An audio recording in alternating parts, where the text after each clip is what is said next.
नमस्कार जय Jagannath सिन्नीस creativity channel को आपण मानक बहुत बहुत स्वागत। मु आज आपको मैगी रोल करके देखेबी जोटा कि आप टिफिन रे चाहिले खाई पारे। से एक बाउल नियंतु, बाउल रे किछि अट्टा पकांतु, तापरे स्वाद अनुसार लूण और किछि पानी पकेकी ताकू भल रूपे चकली और एक भल रूपे डोटे प्रस्तुत कर। बर्तमान डोटे आम प्रस्तुत होगला आम ताकू बर्तमान टे घोड़े नवा। बर्तमान आम प्रस्तुत करवा स्टफिंग। से एक करेई बसातु, करेई हट होगला से तेल पकातु। तेल गरम होगला रखि पियाज गाजर आ कोबी को से पकई नियंतु, भल रूपे गोल दिंतु। स्वाद अनुसार लुण पकईकी गोल दिंतु। एवं बर्तमान आम से पानी पकईला, पानी फुटी आसला से रखि मैगी को पकातु टे एपट सेपट कर। मैगीटा जो फिटी आसो से आपण रखि टेस्ट मेकर पकातु आउे चिली पाउडर पकई दे भल रूपे कुक कर दियो। बर्तमान आम चिली पाउडर पकई नवा एपरी भाव बनईदवा मैगी। आपण जेमती मैगी बनाउछन्ती से भली भाव में आपण मैगीटा को बनई दियो।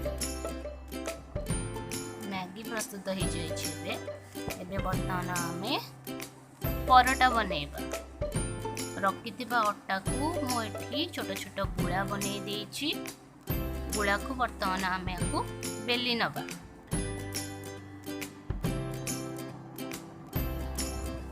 आपण दीपट साइड रे अट्टा गुंड को पकईकी गुड़ा को यहपरी भाव में जमती रुटी बेलुन दिखाँ।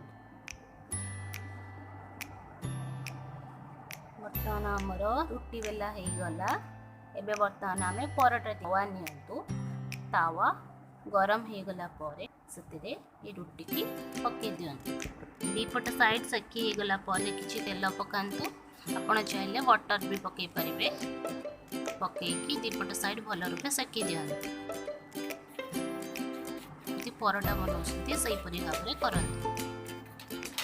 बर्तमान आमर प्रस्तुत होगला परोटा। एबे आउ एक प्लेट ताकू काढ़ी दियंतु।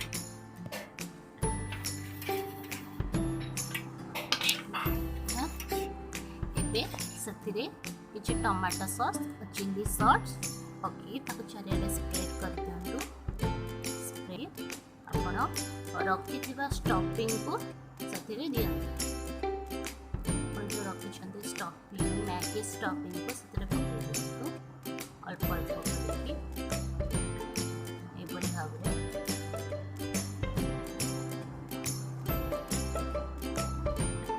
मुझे पियाज रखी, पियाज को मु स्लाइस आकार में काटी पियाज पकातु।